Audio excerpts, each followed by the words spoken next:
All right, I see us there. So we are on our way.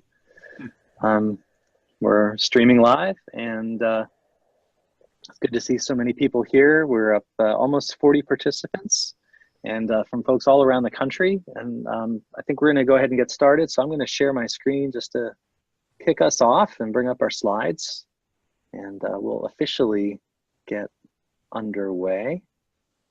All right. So Roger and Dorothy, can you see the slide? Yes. We're good? Yes. Okay, great. Well, officially welcome everybody to our Wisdom from the Field webinar that's hosted by Lifelong Learning at Virginia Theological Seminary. I'm Keith Anderson. I'm the Associate for Digital Content for Lifelong Learning at VTS, and the host of this month's wonderful webinar with Roger and Dorothy on this says inclusive church, but really we've been calling it a house of prayer for all people, and thinking about how we include all kinds of people of different abilities, ages and stages, gifts and limitations in our congregation. So we're going to talk about a wide range of that, from kids on the autism spectrum to adults dealing with dementia, and lots of things in between. So this has already been a really rich experience working with Dorothy and Roger and getting this webinar together. Lots of good conversation, which we're excited to bring you into today as we go along. We expect that we'll go until probably 3:45, 4 o'clock, depending on your questions and how the conversation goes. If you have to leave early, know that because you're registered, you'll get a follow-up email where you'll receive a recording of the webinar. And we're also going to make the slides available to you and the list of resources available to you in our follow-up email as well. So don't feel like you've got to write down every single thing. You'll have all of this information later on in multiple forms. So if that helps, you can just kind of listen away and soak it in, and we'll get all of that to you later. There's a couple ways for you to engage with us, and we really hope that you will during this time. There's a Q&A box that is on, would be the top or bottom. I'm looking at the presenter view. There's a Q&A box. If you click the Q&A, you can pose a question in there, and then I'll pose those to our presenters. There's also the chat box as well.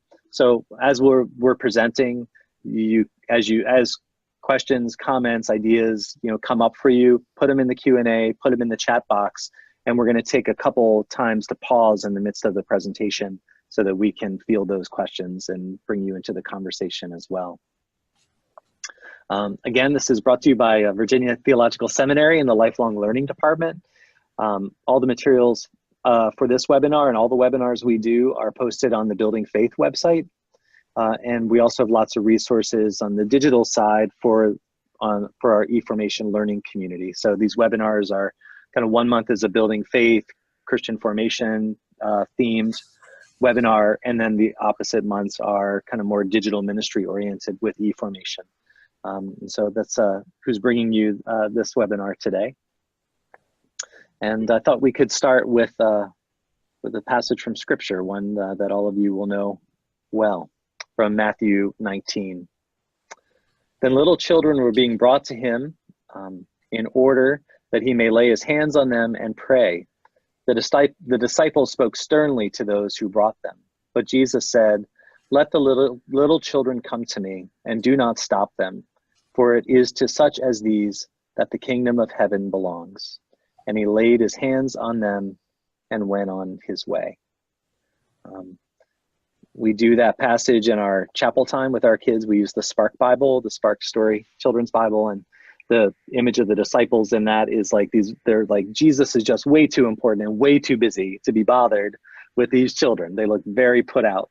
And Jesus says, no, let them come. And we're going to be talking about that in terms of kids, youth, and adults, and how our congregations can be welcoming places that people hear that invitation. No, let them come to me. So just a little introductions of our presenters.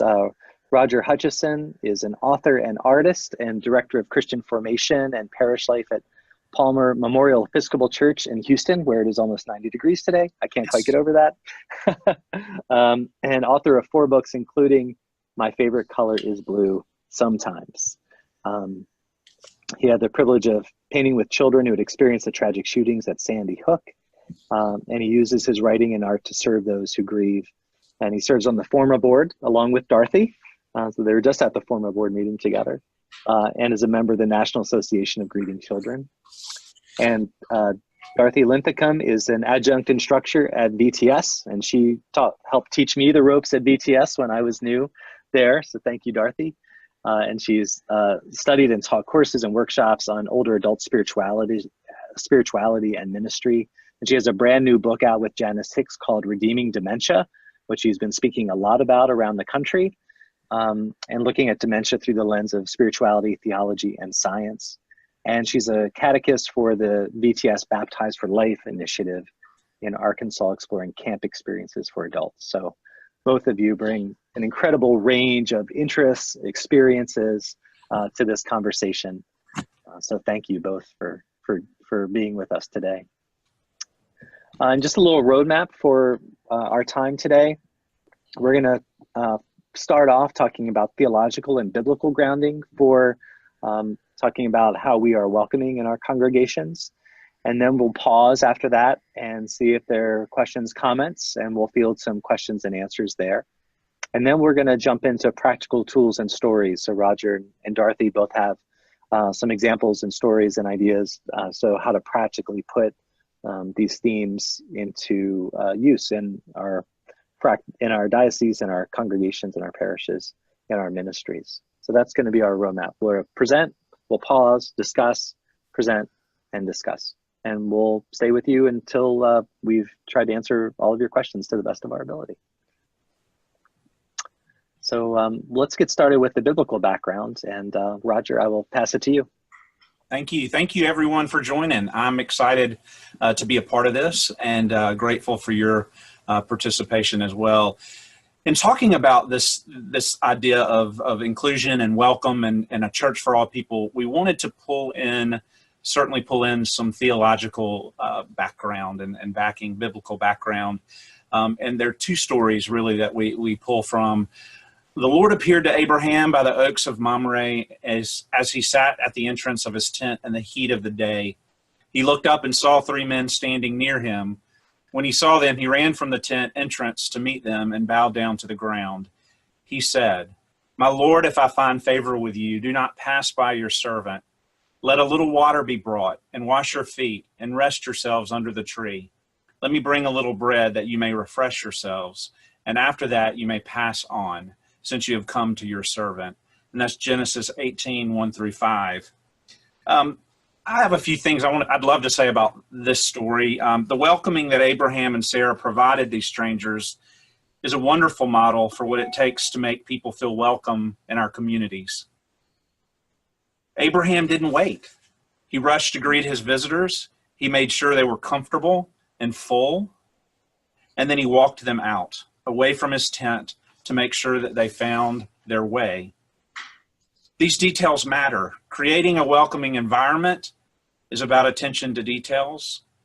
Some will argue that creating a welcoming community is not enough, and I agree. This is only one example of the hospitality of Abraham and Sarah, but it is certainly a good place to start. If people don't feel comfortable inside the community, they won't be there long enough to enjoy the riches that it has to offer. Who were these visitors? The angels, messengers sent by God? Perhaps the message was not one they brought to Abraham and Sarah. Instead, the message might be in the behaviors that they provoked. So I think the idea of hospitality and welcome and inclusion, this is a great story. And I will share a little bit later in talking about a special tent that is a part of our ministry here. So the tent is a great image.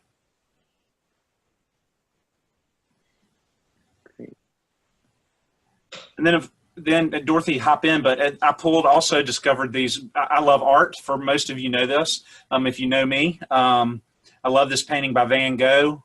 And then this other sort of more primitive piece I can't tell who did it. I tried to gather that information, but I think they both sort of show that beautiful story. Which of these three do you think was a neighbor to the man who fell in the hands of the robbers? He said the one who showed him mercy. And I love that Jesus says, go and do likewise. And I think both of those stories at the tent on the side of the road, it starts out there. It doesn't start in our buildings necessarily. So I think those are two important. Dorothy, jump in? Certainly. So in our culture and context, what do these Bible stories have to say to our churches? And I want, at this point, I invite you to think about your own setting, because I'm going to be asking a series of questions as we explore the stories a little bit further in a more practical way. So the first one is, how do you offer hospitality to the stranger who appears at your door? One of the things I love about the scripture that we didn't read it in its entirety, and I really recommend that you go back and read it. It reminded me of that hospitality. Not only did they make bread, they made it with the best flour. And not only did they feed their guests, but they used the youngest calf, the most worthy food. So they really went extra to do this. And so I have a question. So what extra mile do you travel to meet the specific needs of those who stretch your definition of neighbor? I've been working with people with dementia for a while. And sometimes I think we think that they're beyond the scope of what we can deal with within a normal worship setting and so forth. But I want to challenge that idea today, because when people come to our door, I think we need to show them this radical hospitality, or the willingness to show mercy to a stranger.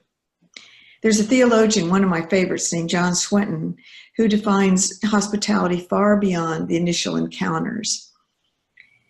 And he says, and we're going to talk about him a little bit later, but he also says that the community is really a part of who we enfold in the church and how we treat them. So inclusion results in two responses. And I'm not even going to say anything, two positive responses. I will back up there. First of all, there's the hospitality to those who come to our church, whether they come every week or whether they show up for the first time, and an invitation to be a part of the body. So I break hospitality down in two subcategories. One is structural. When a person comes, can they get in the door? Can they be seated comfortably? Are they going to be noticed because they're different? Or do they blend in and enjoy the service as any parishioner does?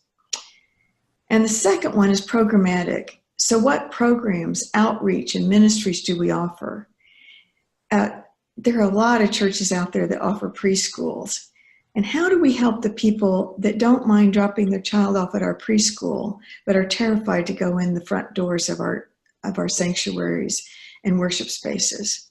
So how do we find ways in our ministries to help them cross that threshold, to give us a chance to reach their hearts? And the second, we also, I talked about being a part of the body. And when we ask them to be a part of the body of Christ, we do two things. I always think of it, the image of when we welcome someone, we have to open our arms. And when we open our arms, we have to stop holding on to what we think should be. And we actually become willing to change in order to make a difference and to accept these people into the body. I went to church quite a while ago, and because the worship space needed renovations, we had to meet in a gymnasium for a while. Well, after the 9 months or the year that it took to make all the changes in the worship space, a lot of people didn't want to move back from the gymnasium. And even to this day, the biggest worship service is the family worship service that's still in the gym.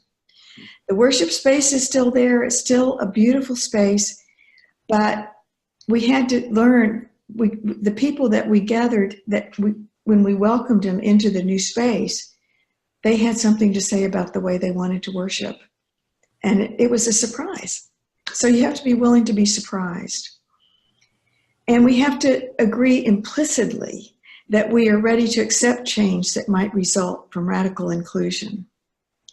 So I'm ready to talk about some practical things after we have a little pause and maybe have some questions. Sure. Did you want to say a word about the belonging and listening at this point? Yeah, I would. One of the things that is sometimes difficult is we get so busy that we don't listen to each other very well. And I am learning, because I'm getting help from others, that when we listen, if you could just lean forward a little bit and show somebody and look at them in the face. And that means if they're in a wheelchair or they're 5 years old, you're going to have to get down on their level. So if someone's in a wheelchair, you need to sit next to them. If somebody is a child, you need to be on their level. Because there is something, when we have two different heights, it says something about power. And the conversation is unequal. But when we come to be at one place, the conversation becomes two ways. And then, as I said, this theologian, John Swinton, I loved his idea that he said, to belong, we need to be missed. And that means that people that are in the pews, I mean, I have to say, we sit in about the same pew every week, no matter what. Sometimes when we lay read, we move to a different side, but there's only two places we sit in our worship space. And it's really nice if somebody notices we're not there. So that's part of it, is being missed. And and I'm going to talk later about a church that has done something about this. And there's a quote that's also on your screen right now that I love, that came from Elaine Brody, who is a gerontologist that died a couple of years ago. But she said, I love this, listen to what older people are really saying, not only to their words, but to their cries, whispers, and silences. Really listen so that they know that their concerns or feelings are being recognized. And I think that's true for any age. Anybody. It's great when somebody puts up their phone to listen to what I have to say.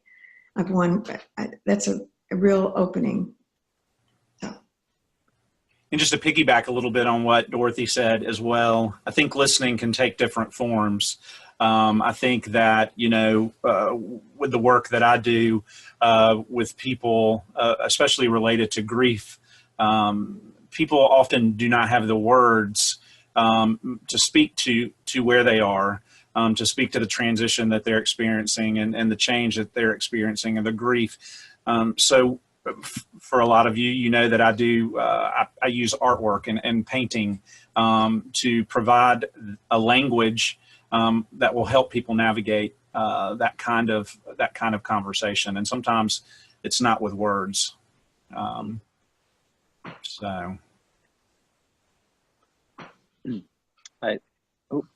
I love that image. I think I might have brought us out of this. I love this image of the good flour and the fatted calf. That Yeah. I was thinking about our own Sunday morning experience at my church, where are we acting as if, are we getting out the good flour? Are we bringing out the good food? Are we just and you were talking about the Abraham and Sarah. I was thinking about we just had the story of the prodigal son, and the father who runs out, doesn't wait to sit back in the home, but runs out to meet him and adorns him with the robe and the ring and all of those wonderful things that is that what our greeters, our coffee bar people, are the people sitting in the pews when they recognize somebody new. Is that the feeling that we're communicating when somebody comes in the door? I think it's important not only as people come in. I mean, we certainly want people to come in, but it's how we send people forth.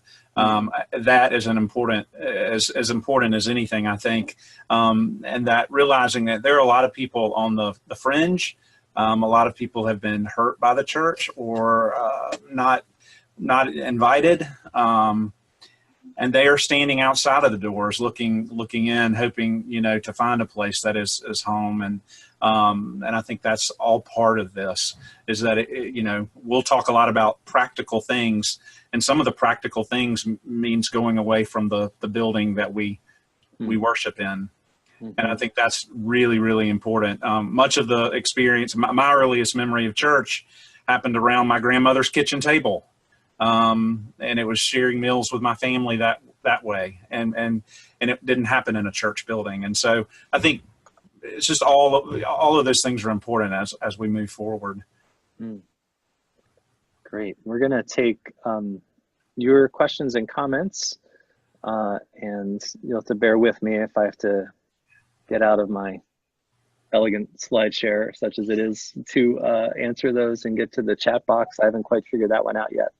And as we do that, just to say to everyone, if you have a question, comment, feel free to put those in the chat box, also in the Q&A at the top, and I'll be monitoring those as we go, and we'll pause so that we can take your questions. So checking the chat box now, and Debbie says, "Oh, interesting. All three of you have done webinars for practical resources for churches." Yeah. Yes. And Debbie, I aspire to be as confident as you are running webinars. I have to say, I'm still a little new to it myself. So I don't think we see chats or questions in the Q&A at this point. We certainly may as we go along. So why don't we continue on with some of the practical ideas that each of you have prepared for us today, and I'm sure that will generate some more conversation. So Roger, do you want to begin us with that?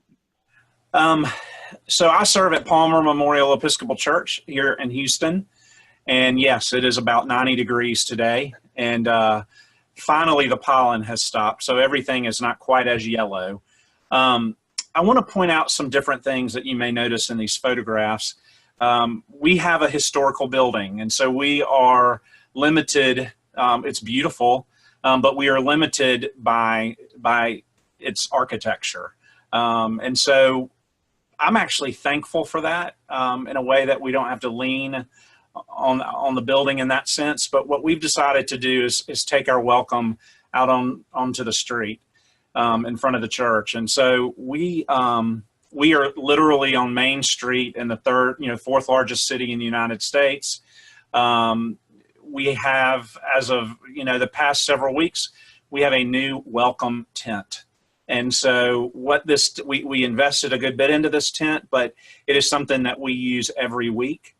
We pull it right outside on the street, right there in front of the church. I'm standing in the middle of the road when I took this photograph.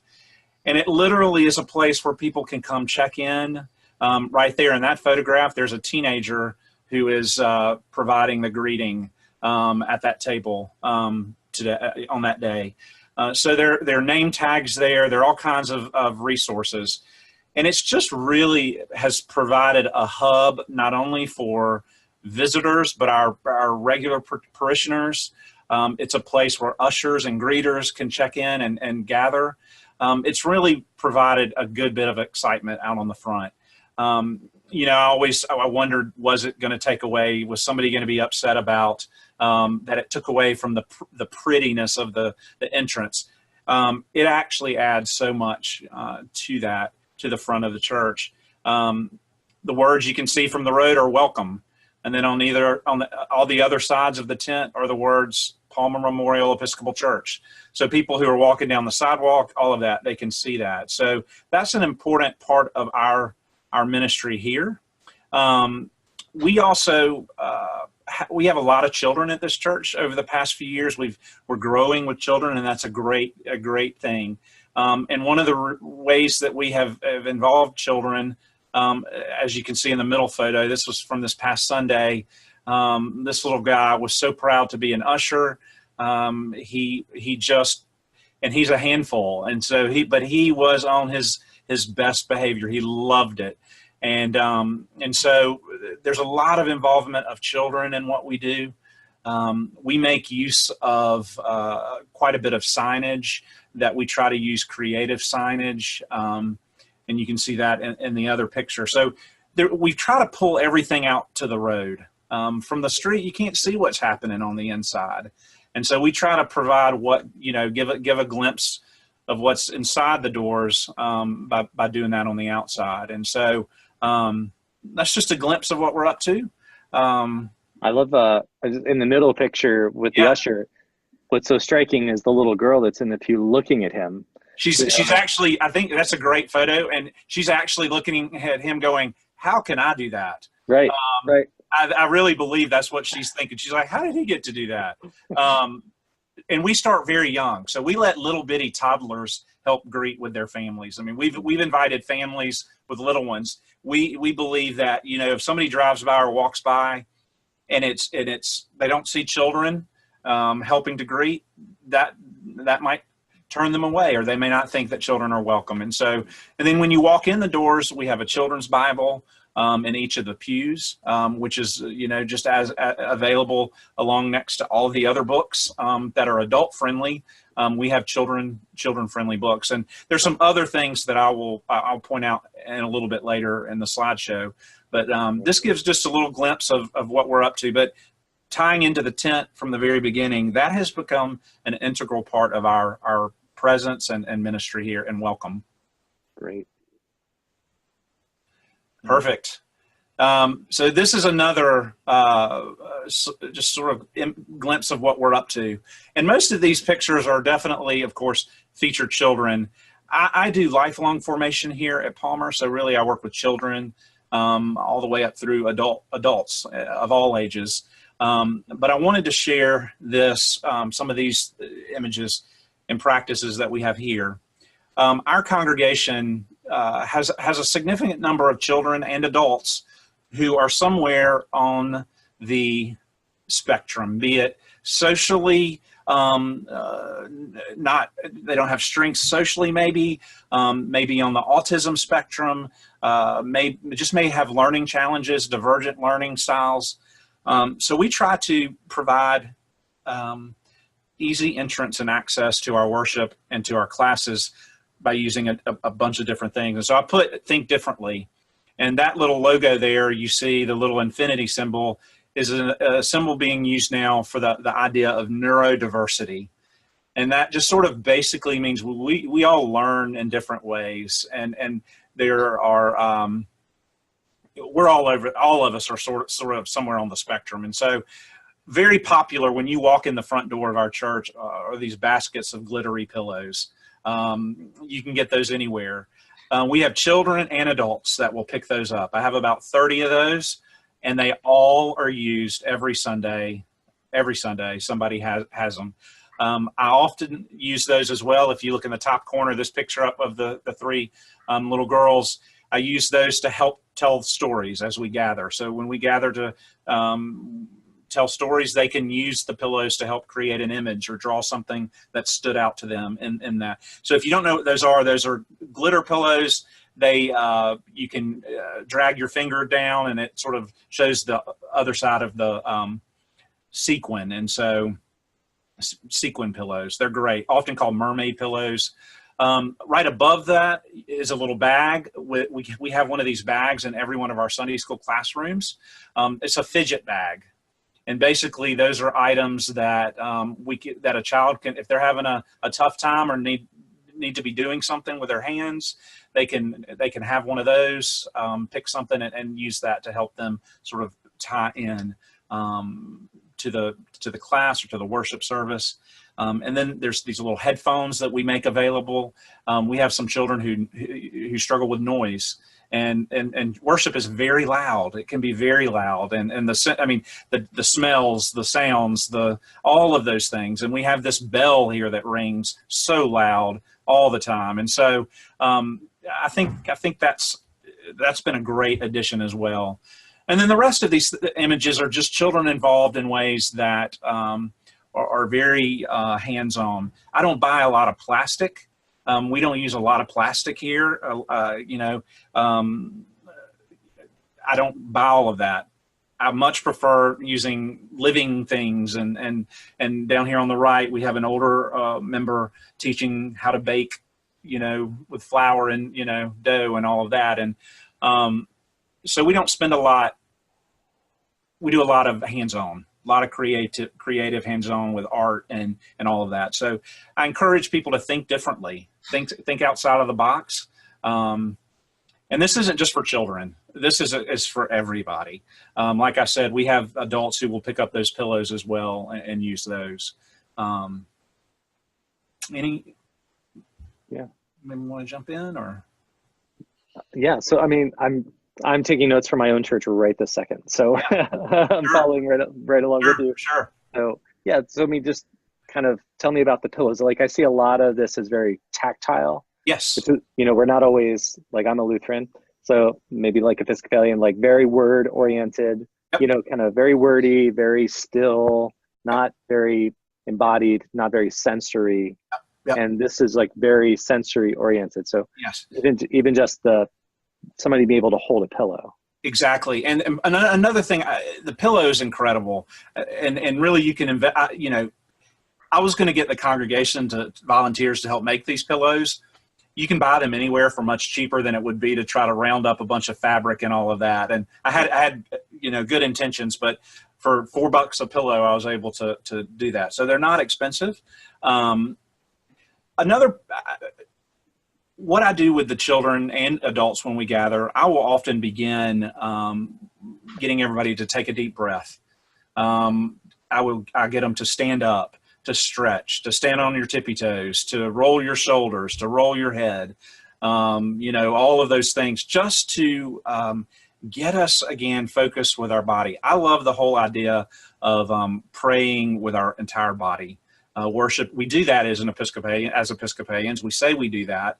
But I think to focus on the breath, to focus on the one who gave us breath, to focus on our bodies as temples of, you know, all of that is important. So I think our ministry, you know, we don't do a lot of sitting in chairs, rows, desks, any of that. Much of what we do, as you can see in the top corner, is on the floor, especially with children and youth. We do it that way. So yeah, those are some just different options. None of this is going to break the budget. You know, I want to say clearly, and Dorothy, and we've all talked about this, you know, we come from churches. Our churches are different sizes. Some churches have really deep budgets and great budgets, and you can buy all of this stuff. Other churches, most churches have to be super creative in how to make these things happen. And so, you know, there are ways to do this. Yeah. I'm thinking about the local Five Below store. That's it. You get a little sack and you can fill it up with stuff. No big deal. Right. Very, very simple. So, yeah, one of my favorite sites is Dollar Store Children's Sermons. Yeah, and he, you know, just takes dollar store items and makes them into object lessons for kids. Yes, exactly. So there is endless things that can be done. Exactly. For those. Great. Well, okay. And Dorothy, do you want to take us through some of these ideas as well? I wish I had a picture of this, and I don't. We have found that probably the best people in our churches to assess our accessibility are not adults who know how much things cost, but children and youth who don't take that into consideration at all. And I like them not only because they have a lot of fun with it to do this kind of assessment, but they also, I think, have extraordinary clarity about the priorities that we should take. What's most important? And they are sometimes, again, able to see this because dollar signs don't mask the real need in the church. So just briefly, I really think that when a person comes to our church, they ought to be able to get into it without being embarrassed. That even at my own seminary's chapel, the sound system is not great. Although they've tried to make it better and it has improved, it's very difficult to hear. And I'm older, and the students tell me, well, you can always go by and pick up some big headphones. Well, frankly, that's the last thing I want to do, is to come into worship and wear big headphones sitting on the front row. It's not very enjoyable. And it's one of the things when I suggest that youth do this is that some of the kids put some cotton in their ears and you check out the sound system. I discovered that my church has 2 speakers at the front of the church up high. Think about how many surfaces that's going to hit before it hits anybody's ear. Meanwhile, another church that just redid all of its sound system put all of their speakers right at the same level as people that could hear, right at this level when you're sitting in a pew or standing. Wow, it goes right in your ear. They also made the system that you can toggle a hearing aid. There's just some things that we need to be more aware of. They're ahead of us in Europe. They've been providing this kind of sound for probably the last 30 years. So we are behind the 8 ball on this. But there's also things like, can you really get a heavy wheelchair down our aisles? How does a person take communion? Is it hard to go to the bathroom? Is there any space that we could create, open up, not only for children who need to move during a service, but for people with dementia who need to pace? They're always looking for home. And when they're looking for home, they begin that pacing. But the main thing that I'm suggesting in this slide is that we give our young people the ability to see if it's going to work, to see if the area that we've planned for wheelchairs has a lip that's over, shouldn't be any width length at all. But if you've got to jump a lip with a heavy wheelchair, it's not going to happen. So there's lots of things to think of. The kids will find them and they'll tell you what they think is most important. And they might even help you figure out ways to fix the issue without money. Yeah, and I can imagine that this creates empathy as well for the older members of their congregation. Yes, and it might be something the vestry could do as well. You know, certainly join with them. That's right. Yeah, great. Okay. The other thing that this has been something I've been wanting to do for a while, and I've never gotten a church to agree with me, is that I've written a blog that says everything I needed to know about older adult ministry I learned doing youth ministry. And I found that the changes physically, mentally, emotionally, every way you can imagine of an adolescent mirror those happening to older people. I didn't realize the hormonal change in older people is as great as adolescence. So there's cause for lament because things are just not easy. I've listed a couple of just some resources that you could use to help you figure out how you could introduce the writing of laments to people, but there are a lot out there. Just make sure that that they're solid or not too academic. But my dream is that we bring people, older people and adolescents, into the same room, and we talk about what laments are. We introduce a few in the Psalms or in other places in the Bible and say what they are. And there's certain, and these websites also give you the layout of a lament, what it needs to include. And then we let each group go off, either paired up or maybe by age group. It depends on if they are comfortable being with each other, and they write laments. And then they come back and they present their laments. My suspicion is that those laments are going to be very similar. And I'm hoping that we begin to make that divide between our age groups closing in, that we're human, that we're people, and that when we are sad or we can't figure out life, it doesn't matter if we're 13 or 83. We go through the same process. Dorothy, I was going to share as well that we actually here at Palmer have done something called painting the Psalms. Mm-hmm. And it's a similar thing, except we hear the psalm, we read it together, we have different voices read it, and then we paint our response to that psalm. And it's another way of, again, it's another way of lamenting, or it's another way of just sort of how you hear that psalm. And what we discover is, and we've done this with all ages together, that, and this is a lesson in itself, everyone hears things a little bit differently. And that ought to help us understand that when we are preaching in church on a Sunday morning, when we're doing the Bible readings, when we're praying together, you've got a room full of people who are hearing things differently. And they're hearing it depending on how it applies to their story, their life, what they're going through at this moment. And so I think it's a really creative, wonderful way to have people share their stories, whether through writing it, through poetry, through painting as well. A thing we do here, if you were to go to our website, palmerchurch.org, on the front of the website, we have Palmer Stories. And so every week it's updated with a story about something that's going on in this congregation, or how someone has experienced something holy. So yeah, storytelling, I think that's my favorite thing about what I get to do is getting to work with people and providing a place where people can share their stories as part of the bigger story.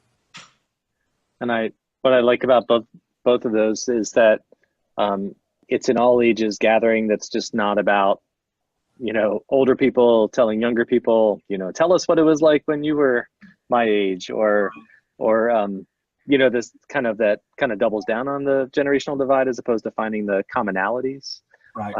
Or now you will sit in the presence of your, older fellow members and learn, somehow by osmosis, gather all those things up. And I just like that the both of you, through the conversation, storytelling, the artwork, are getting to that place where they recognize, themselves in each other.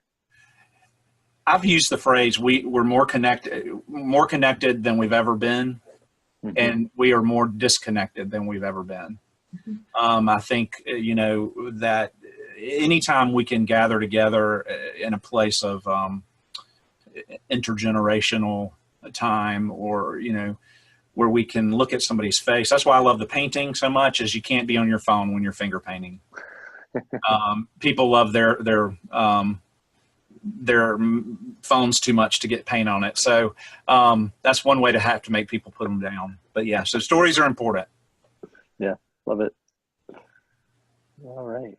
Well, speaking of phones. There's a phone. Speaking of phone. Couldn't there have, yeah. Good segue. Just to be real though, what we do is we look at our phones. And one of the things, this comes out of an idea with working with people with dementia, but I really think it would work again across age groups, is that before you come to church, know where your pictures are, know what's on your, don't stand there and scroll, but go to a picture, one or two pictures that you've already picked out before church starts, with the idea of making conversation with somebody you don't know. It's helpful for somebody with dementia that if you show them a beautiful picture, they can respond to that picture without having to tap into their short-term memory at all. It's a way they might even tell a story from long ago. It reminds them of something. So it is just a way to use what we have in our hands anyway to start a conversation. Mm-hmm. We did this exercise at an E-formation gathering at VTS, and it was too long of a story, I suppose, but like the icebreaker was turn to your neighbor, pick a photo that is meaningful from your camera roll on your phone, and talk about why. And it's right in our pocket. And instead of using the device to be distracted and take us away from one another, and I enjoyed that so much, just hearing about somebody's life through the lens of this one picture that they're carrying around on their phone. We've done that a little bit through Instagram and Facebook as well, as to provide a social media presence for that kind of conversation. We provide the gospel reading for the day. then you take a photograph. Encourage people to take a photograph or find a photograph that speaks to that gospel reading. You share it and talk about why. And that you can do that in a Facebook group, or you can do that through Instagram. Similar to the wonderful things we do during Advent, the Advent word and all of those things. It's a similar idea of taking the lesson and getting it out there. And then you get a group of people talking about the Bible and the stories and the gospel, and it's happening out there. And our phones take great photos, so you don't have to be a really good photographer to actually take great photos with your telephone. So, yeah.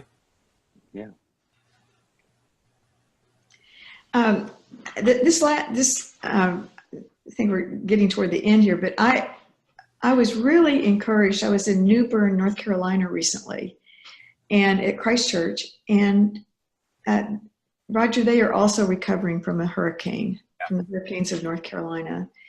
And so there was a lot of destruction there.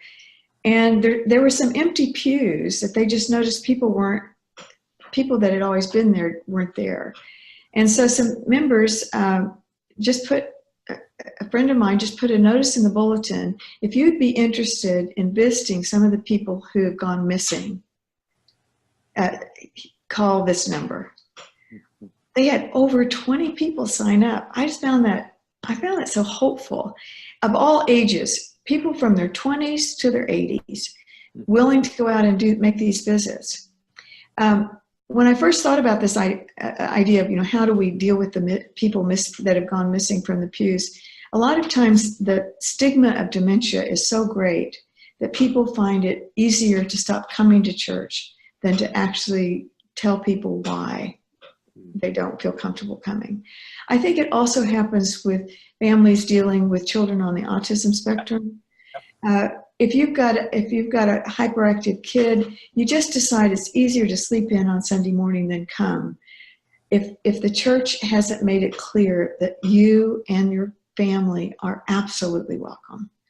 So I just I love this idea of just people. It's short term. It's not a long term commitment. Just saying, I'll go out and visit 2 people that we've noticed gone missing, and we're going to find out if it's because of the hurricane destroyed part of their house. We're going to find out if they need help, and it really begins to give us some information about how we can be more inclusive with those who have been in our who've already been amongst us.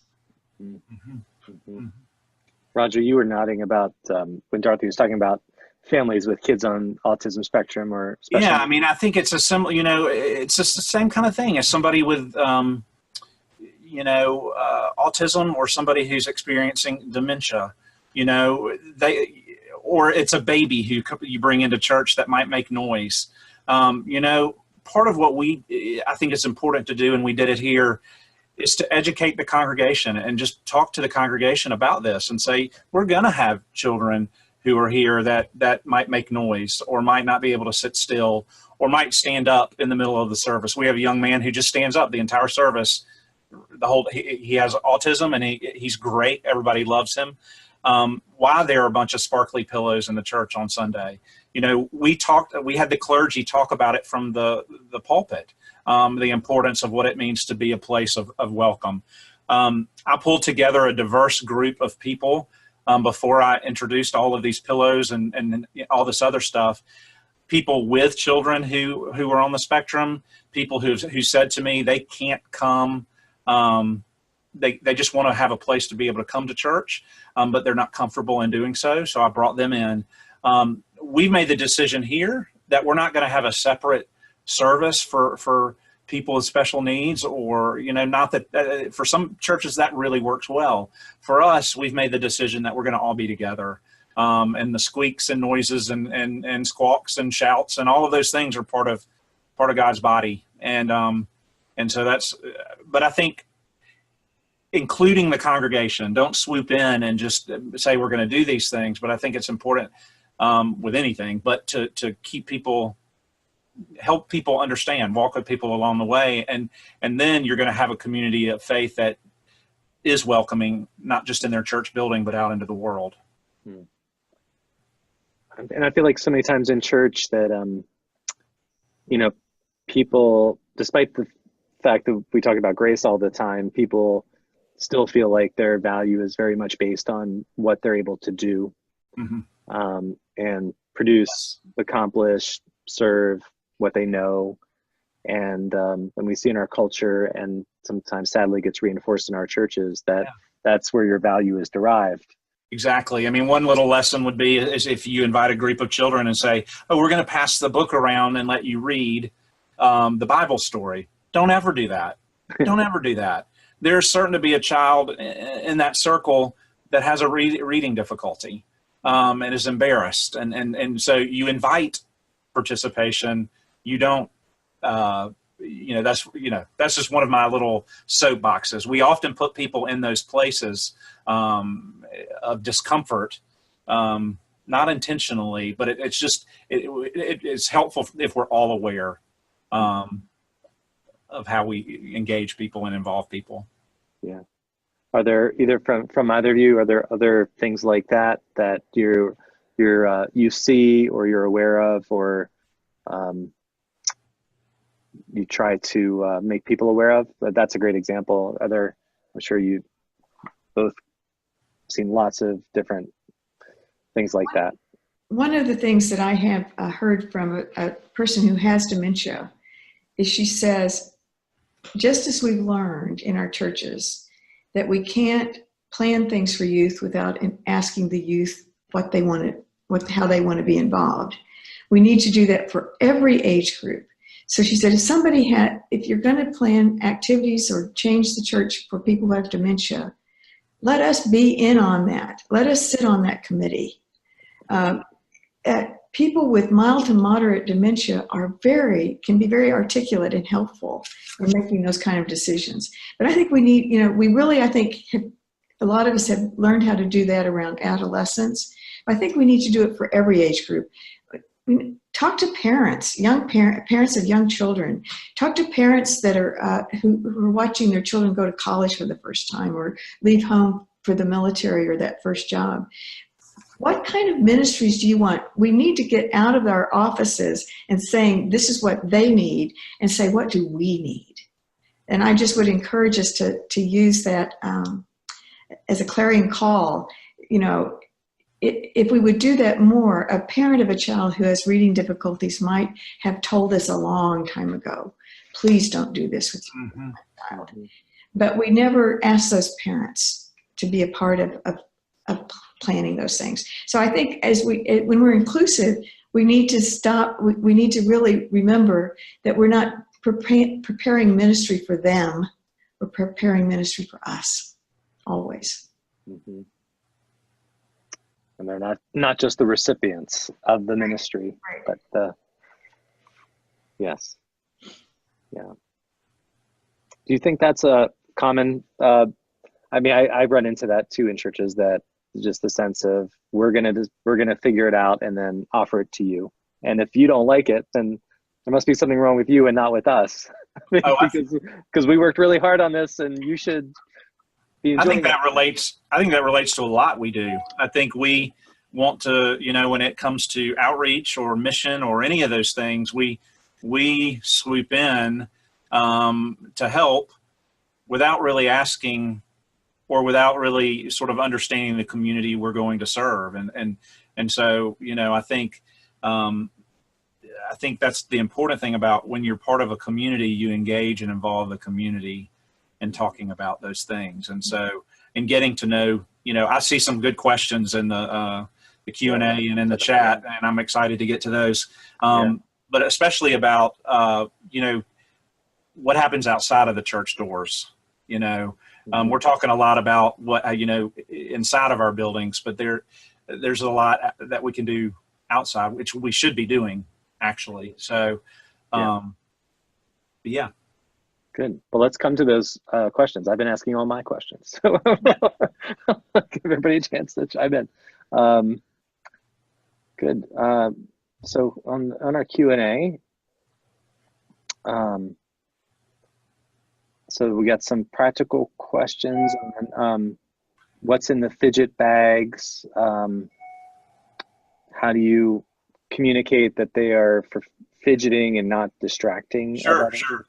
Just as you educate the congregation, you educate the children you're with.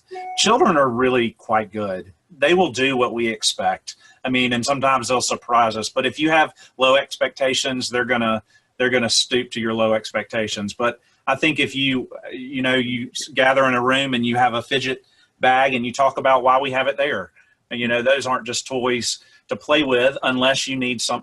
This is why we're going to use these. This is why they're available. We often have, we have carpet. We always use carpet. We go to IKEA and get these great carpets that we put in the corner, and we have books we put on one corner, and we have other things on the other, Legos over here. And if a child just needs to kind of separate themselves for a second, it's okay. That's part of our understanding of formation. And so, and then I see what size are the pillows. Yeah. They're pretty standard. I mean, they're probably 8 by 8 inches by 8 inches. You can get them all sizes. I mean, we have some really big ones. I have some in my office that are really big. And so I also put put pillows in the classrooms as well. And so you can get them all different shapes and sizes. And then in the fidget bag, go to the dollar store. You don't have to spend a bunch of money on that. You just put some assorted items in there. But you just educate and talk with the group. And I think they will not see it as a playtime. Mm-hmm. Mm-hmm. Well, then adults have their phones and their coffee mugs, so right. Everybody's got something to fidget with. There you go. There you go.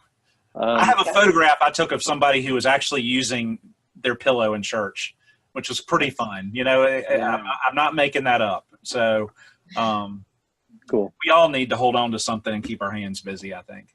Yeah. Question for you, Roger, about the tent. Yeah. Catherine asked, do you keep the tent up after services also? I'm curious about whether you've also found it helpful in connecting with people after between services. Yeah, so that's a great question. We have 3 morning services. We have a 7:45, a 9, and an 11 o'clock service. We have Sunday school takes place between the 9 and 11 o'clock service. So the tent is up from about 7 in the morning until probably 1:30 in the afternoon. And so it really does stay up all morning. And somebody is there to staff that tent that entire time. We have our, welcome gifts. We have our information about what's going on. In a perfect world, we often hear, well, the clergy ought to be out there standing there greeting everybody. The clergy do this, the clergy do that. Well, I'm going to support the clergy, and the clergy have a lot of places to go. And you know what? They don't always have all the answers. And so oftentimes clergy can go teach a Sunday school class, so they're not available to be at the tent or to remain very long after a service. And so, everybody kind of goes to them.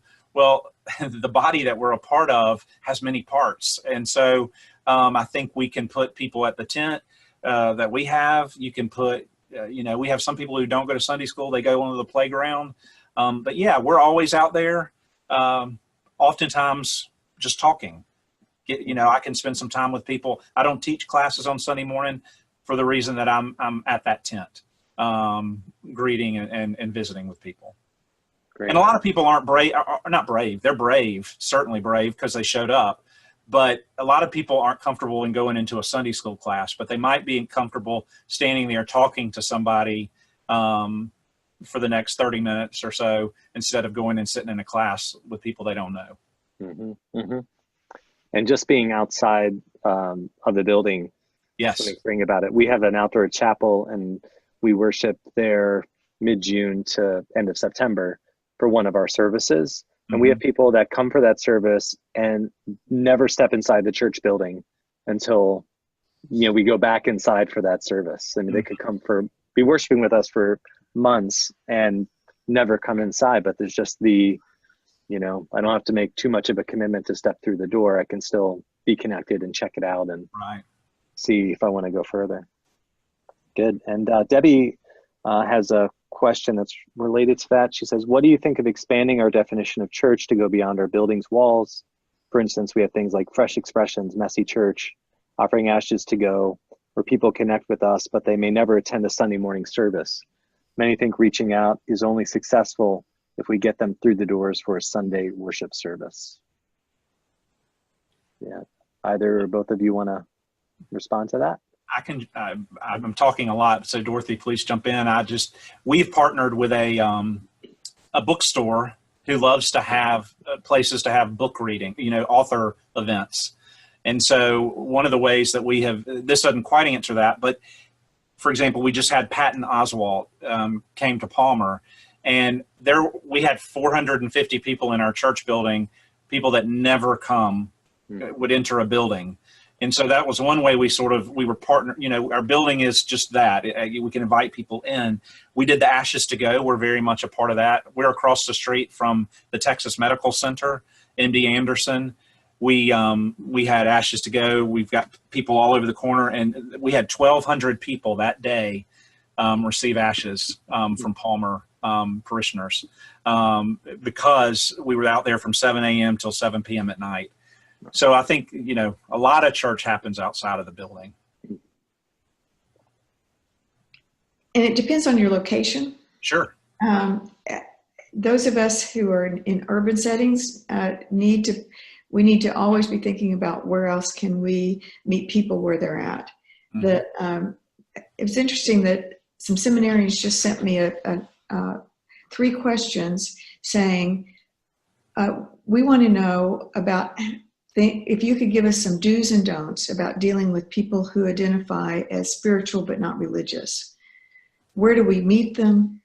Are there things that we shouldn't do? Are there things? And it is that those questions are sitting right next to my computer, and I've begun answering them. But I think it's not a bad thing for all of us to be thinking about. Is where do we engage people who have felt a longing for something beyond themselves, but church is not the first place they would go to connect there. And so I think that that's a very good question, and we all need to be dealing with where we think of church. Yeah, I spend a lot of time doing church beyond the building things in digital space and local space, like the coffee shop and pub and Ashes to Go and things. And I think to part of Debbie's question, a lot of times it's like, well, did they join or did they come? Because, how do we measure the value of those things? And, for instance, I started a theology pub 6 years ago and as an evangelism tool, and realized that it's really primarily a faith formation tool, because I get all these people from my church that never go to adult forum or would never step foot in a Bible study, but they'll go to the pub and they'll have a beer and we'll talk about something thematic that starts with, lived life and asks faith questions about it. Mm-hmm. And I've also, kind of seen how it's really the cumulative effect of a lot of small points of contact with people over time that enable you to build those relationships. Like, another example, like I wound up doing a wedding for one of the bartenders from the pub that we would go to for theology pub. But I was kind of like a God person, and I kept showing up and showed, was interested in them. And so like a lot of the metrics that we just use in church, and we know this, are limited in terms of how we gauge success, whether it's giving or it's attendance or whatever the case may be. But looking for different ways to measure success and not expecting it all to happen at once, but to kind of track with it along. And what we found over those 6 years is that, we just built a ton of trust and credibility in our community.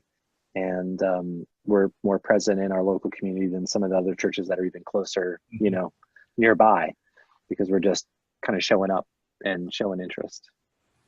So we, this isn't going to fit everybody's church and all of this, but we're active here at Palmer. We are involved in the Houston Pride Parade. And so we take, that's one example of where we go out into the community, invited, and we're part of that. And that's been it's been a learning experience for so many of us. I will never forget the experience of being a part of that for the first time. And having one of our sort of older, pillars of the church and her well-coiffed, hair and dress and all, talking to a young woman who didn't have much on at all clothing-wise, but the conversation was beautiful. They talked about music. And the young woman said she had heard our choir on NPR. And I mean, it was just this beautiful conversation. And then they gave each other a hug. And so, and we have t-shirts here at Palmer that our Palmer t-shirt is "God thinks you're fabulous." And so we wear that as our t-shirt. And so we wear those to different events. So take it, and it doesn't have our name on it. It doesn't say Palmer on it. It just says "God thinks you're fabulous." Then people can come up, and if we want to drop that we're at Palmer, or that might come up in the conversation, but ultimately it's about letting people know they're loved. Mm-hmm. That's great. I don't see any more Q&As or chats, so I don't know if either of you have any final thoughts.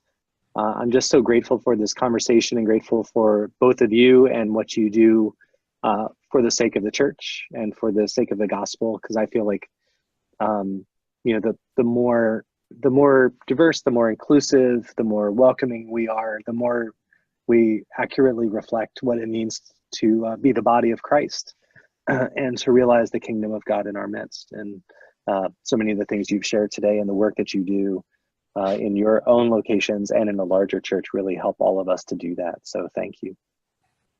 Thank you for pulling us together and inviting us to be a part of this. Been good for us too. It has been good. And I think, I'm looking at a lot of the names on here. There are, lay leadership. There's a lot of good work out there in clergy and a lot of people doing the good work. And I know Dorothy would feel the same. I feel the same. If anybody wants to reach out and have additional questions, I'm very willing to talk with people more about any of that. So thank you. Great. Thank you. Thank you. Just so you know, all of these materials are the recording, the slides, and a list of resources are all going to be available on Building Faith, which is buildfaith.org. And that'll be up in the next week or so. So please look for those. There'll be a follow-up email since you're all registered and here with us. Dorothy's provided this wonderful list of resources. Those will all go out to everybody as well. And just want to thank everybody for being here on behalf of Lifelong Learning and our team there. Really appreciate everybody being here. And as Roger said, thank you all for the ministry that you're doing around the country for the sake of the church. And blessings. Go in peace. Thank you. Thank you. Thank you.